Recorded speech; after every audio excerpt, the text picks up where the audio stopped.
Olá, aqui é o Jonathan da Ingeteles e nesse vídeo eu vou te falar o que de fato é gestão da manutenção.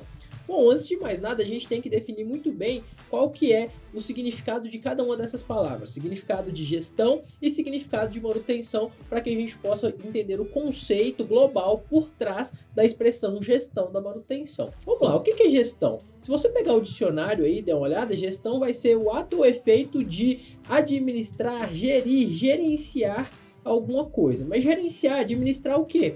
Administrar recursos, tá? Agora guarda essa informação. Eu tenho que administrar recursos para alcançar um determinado objetivo. Mas que tipo de objetivo? Para isso a gente vai falar um pouco de manutenção. O que é manutenção? Se a gente for pegar a norma NBR 5462, lá de 1994, essa norma é a norma que define os conceitos de mantenabilidade e confiabilidade aqui no Brasil. Se você ver o que ela define como manutenção, você vai encontrar a seguinte frase: manutenção é a combinação de todas as atividades técnicas e administrativas, incluindo as atividades de supervisão, que nós desempenhamos para que os nossos ativos possam se manter ou serem recolocados em pleno desempenho de suas funções. Ou seja, tudo aquilo que eu faço, a combinação de todas as atividades técnicas, mão na massa, ou a administração, a gestão desses ativos, desses recursos, para que eu possa manter esses ativos em pleno funcionamento, em pleno desempenho de suas funções, que é o que importa para a empresa. Então, se eu estou falando que gestão é administração de recursos, a gestão da manutenção é a administração dos recursos de manutenção em prol de um determinado objetivo. Tá bom, mas que recursos são esses? Os recursos de manutenção, eu gosto de classificá-los em 3 categorias. Nos meus livros eu classifiquei eles em 3 categorias. A primeira categoria são os recursos materiais, a segunda são os recursos humanos e a terceira categoria são os recursos intangíveis. Então vamos falar de cada uma dessas categorias. Bem, os recursos materiais é a categoria mais óbvia, né? É a categoria mais óbvia, é uma das categorias que o gestor de manutenção é mais cobrado, porque isso é tangível. Eu consigo ver claramente quanto custa cada recurso material daquele para a empresa. Quando eu falo de recurso material, eu estou falando de peças de reposição, insumos, materiais, tudo aquilo que eu de fato preciso para executar algum trabalho de manutenção. E o quanto isso custa para a empresa? Para você ter uma ideia, em média, 25% do patrimônio das indústrias brasileiras está alocado em estoque. 25% do patrimônio das indústrias brasileiras, em média, está alocado em estoque. Desses 25%, 6% equivalem a estoque de itens de manutenção. Estoques de itens de manutenção. Um outro dado levantado por um estudo do Dr. Ayman Al-Youssef, da Universidade de Sharjah, lá nos Emirados Árabes, mostra o seguinte: 32% do orçamento de manutenção, 32% do dinheiro destinado à manutenção é empregado em peças de reposição, materiais e insumos. Então, a fonte desse estudo tá aí na sua tela, você pode baixar esse estudo, ele é de domínio público, você pode conferir isso lá também. E o gestor de manutenção, ele é muito cobrado pelo gerenciamento desse recurso, por quê? Primeiro, é um custo direto de manutenção, ou seja, eu consigo ver isso claramente saindo do caixa da empresa. Segundo, é tangível, eu consigo ver cada peça, cada item, cada insumo chegando na empresa, a nota fiscal vai para pagamento e assim por diante. E terceiro, esse custo ele é um custo variável. Como assim? Dependendo da situação, eu posso ter um consumo maior ou menor desses insumos, dessas peças de reposição e desses materiais. Então, por conta disso, o gestor de manutenção naturalmente se preocupa mais com a gestão do recurso material e se esquece de um dos recursos mais importantes e, sem sombra de dúvidas, o mais desafiador de ser gerenciado, que é a nossa segunda categoria, a categoria dos recursos humanos. Aqui agora eu não quero que você observe o recurso humano como um item, como serviço, apenas como mão de obra. Não é isso. Porque se a gente for classificar o recurso humano como serviço e como mão de obra, ainda o mesmo estudo do Dr. Ayman, ele traz para a gente que 37% do recurso de manutenção, do orçamento de manutenção, 37% desse custo é ligado à mão de obra, mas não é essa provocação que eu quero trazer para você. Eu quero que você enxergue a administração do recurso humano como algo que é infinitamente mais valioso que só a sua mão de obra, do que só o seu serviço. Eu quero que você enxergue a administração do capital intelectual do seu recurso humano, que é isso que de fato é valioso. Existe uma diferença enorme entre custo e valor. Qual que é o custo da minha mão de obra? Segundo o estudo, em média 37% do meu orçamento. Qual que é o valor da minha mão de obra? Imensurável. Por quê? Todo o valor do recurso humano, todo o valor das pessoas, né? Nem todo, mas a maior parte do valor das pessoas está no seu conhecimento. E para isso nós dividimos o conhecimento em duas categorias, o que faz ainda ser mais valiosa essa pessoa, essa mão de obra. Essas duas categorias de conhecimento são o conhecimento tácito e o conhecimento explícito. Qual que é a diferença entre os dois? Conhecimento tácito é o conhecimento que aquela pessoa absorveu durante a sua vida, o conhecimento que essa pessoa tem por conta da sua experiência de vida. E qual que é o conhecimento explícito? Conhecimento explícito nada mais é do que aquele conhecimento que foi adquirido de forma formal, adquirido em sala de aula, através de curso, faculdade, escolas e assim por diante. Bem, eu nunca vou ter nenhum tipo de pessoa idêntica a outra em nível de conhecimento.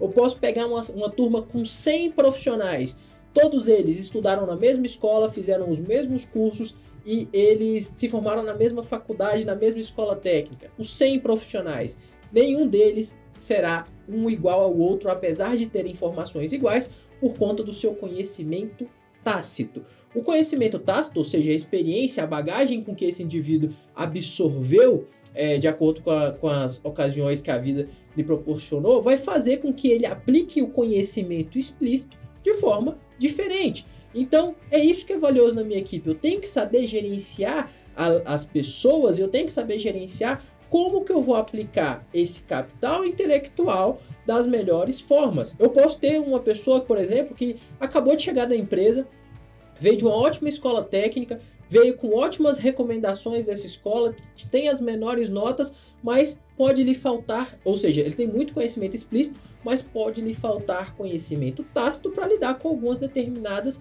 situações.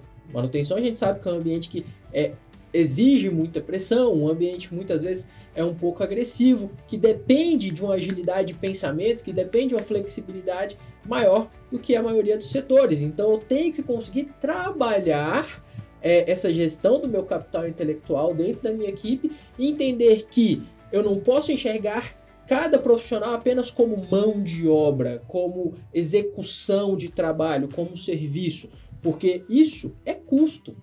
Isso é custo. Isso eu já sei que me vale 37% lá do meu orçamento. Isso me custa 37% do meu orçamento. Agora, o que tem de maior valor em cada pessoa daquela? O conhecimento, o capital intelectual. Então tem que saber como. Primeiro, extrair a maior quantidade de ações benéficas advindas do conhecimento de cada profissional para que eu consiga gerenciar o meu primeiro recurso, que é o recurso material, atuando em cima do meu segundo recurso, que é o mais valioso, que é o recurso humano. E falando ainda do recurso humano, o seu conhecimento, tanto tácito quanto explícito. Quem fala muito sobre isso é o professor Vicente Falcone, caso você tenha interesse de afunilar mais ainda nesse assunto. Agora, falando do nosso terceiro recurso, não adianta nada. Como que eu vou saber se eu estou gerenciando bem o meu recurso material, se eu estou gerenciando bem o meu recurso humano, sem um recurso intangível, que são os dados? Os dados são recursos de manutenção. Como que eu vou saber qual que é o melhor período, por exemplo, para efetuar uma manutenção preventiva em uma determinada máquina? Como que eu vou saber qual que é o melhor período para substituir um óleo lubrificante de uma determinada máquina? Como que eu vou saber qual que é o melhor momento para não mais fazer manutenção naquela máquina e propor uma substituição daquela máquina? Porque já não compensa financeiramente manter aquele ativo dentro da empresa. Tudo isso eu vou precisar de recursos intangíveis. Um desses recursos que são intangíveis são os dados. É impressionante hoje, em pleno ano de 2021, como as empresas ainda são carentes de dados. Eu preciso de dados para fazer absolutamente tudo na gestão da manutenção, fazer de forma bem feita. Então, eu preciso levantar os históricos dos equipamentos. Qual que é o MTBF, o tempo médio entre falhas? Qual que é o MTTR, o tempo médio para reparo desses equipamentos? Qual que é a sua disponibilidade, confiabilidade, mantenabilidade? Eu preciso entender a situação através de indicadores. Esses indicadores são dados que o gestor de manutenção vai precisar monitorar ao longo do tempo, para poder direcionar cada um dos recursos na sua caixinha certa. Então, quando eu estou falando de recurso material, como eu sei se aquele meu custo de manutenção está alto ou baixo por conta de um determinado recurso material? Eu preciso de dados para avaliar. Como eu sei que os meus ativos eles estão quebrando mais ou menos do que uma determinada média natural de falhas? Através dos dados. Então, eu preciso de dados, que são recursos intangíveis, ou seja, é algo que eu também vou gerenciar para poder trabalhar. E sabe qual que é o mais engraçado disso tudo? Qual que é o mais curioso? Se eu não tenho dados, recursos intangíveis, eu vou começar a prejudicar um outro recurso intangível, que é o quê? Conhecimento.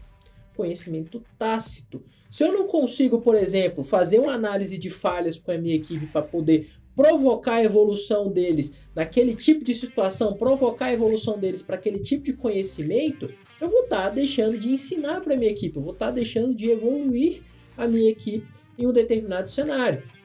Como que eu vou dar um feedback, seja positivo ou negativo, para um determinado funcionário sem dados concretos? Como que eu vou entender se aquela situação, se aquela determinada manutenção foi de fato lucrativa para a empresa ou não? Eu preciso de dados. Então, tudo isso, qual que é o maior desafio do gestor de manutenção? Para eu trabalhar com a organização e a otimização desses 3 recursos, eu preciso de método. E não é qualquer método. É método que já está aí testado e validável de forma incansável para você aplicar na organização e no gerenciamento desses recursos. Por quê? Eu quero, primeiro, lembra que a gestão é o ato de administrar recursos em prol do alcance de um determinado objetivo. Quais são os objetivos da manutenção? Manter disponibilidade dos ativos, manter esses ativos confiáveis, manter esses ativos seguros e, principalmente, isso tem que caber dentro do bolso da organização. Para isso, eu preciso de método. Então, eu tenho que entender, por exemplo, falando de recurso material, eu preciso entender de gestão de estoque. Ah, mas eu vou virar um gestor de suprimentos? Depende, um determinado nível sim. Porque você vai avaliar se o estoque está alto ou não, você vai avaliar se aquele item está caro ou não, você vai avaliar se aquele lead time de entrega te atende ou não. Você tem que saber disso para poder cobrar de quem faz. Então você tem que entender de gestão de estoques, você tem que entender como que faz um plano de manutenção, como que você elabora um plano de manutenção bem feito. Por quê? Você precisa prover disponibilidade e confiabilidade para os ativos. E de onde que isso vai partir? Primeiro, de uma estrutura básica de um plano de manutenção preventiva, preditiva, etc. Você tem que saber como que se forma um plano de manutenção. Sabendo como se forma um plano de manutenção, você tem que saber como que se planejam as atividades do plano. Como que você monta a estrutura de planejamento para manter aí 1 ano de plano de manutenção funcionando? Uma vez que você planejou isso, você tem que entender como que isso se encaixa dentro de um cronograma. Porque nem tudo são flores, você precisa manter isso dentro de uma rotina de execução da manutenção. E onde vem isso? Qual que é a área do conhecimento que você vai trabalhar? A programação da manutenção. Você fez isso, agora o que você precisa entender? Como que você tira dados disso tudo para poder melhorar o processo? Você precisa entender de indicadores de manutenção. Um outro ponto, você fez um plano de manutenção, está executando o plano, mas ainda assim o equipamento falhou. O que você vai fazer? Vai se desesperar? Não. Você vai fazer uma análise de falhas. Para quê? Para entender a causa raiz daquele problema, cortar a causa raiz do problema e aquele problema não se repetir novamente. Então, tudo isso você precisa de método. Um gestor de manutenção, ele é um profissional multidisciplinar.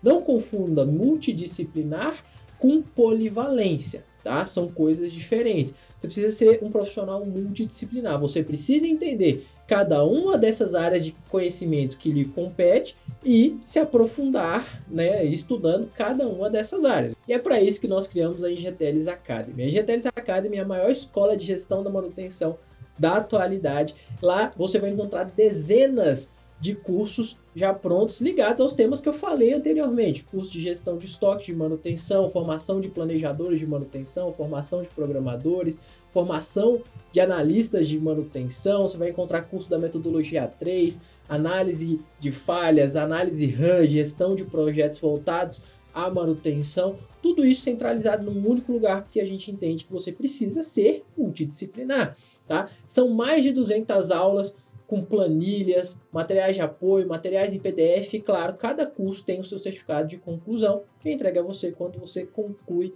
cada um desses cursos. E o melhor de tudo, o preço cabe no seu bolso, são R$ 89,90 mensais que você vai pagar enquanto você estiver dentro da plataforma. Funciona como se fosse a Netflix. Você se inscreve e você pode passar quanto tempo você quiser dentro da plataforma para absorver todos esses conteúdos. Tudo vai estar liberado para você assim que você quiser entrar. Você pode cancelar quando você quiser e não tem fidelidade nenhuma. E se você quiser pagar menos ainda, temos a opção do plano anual, onde você paga apenas R$ 67,00 e tem acesso à plataforma por um ano. Então todos os 10 cursos que já estão dentro da plataforma, mais um novo curso que é lançado todos os meses, vai estar disponível para você durante o período de um ano. Para conhecer a escola, basta clicar no primeiro link aqui da descrição, que você vai ver todos os cursos que estão disponíveis, como que funciona e fazer a sua inscrição agora mesmo.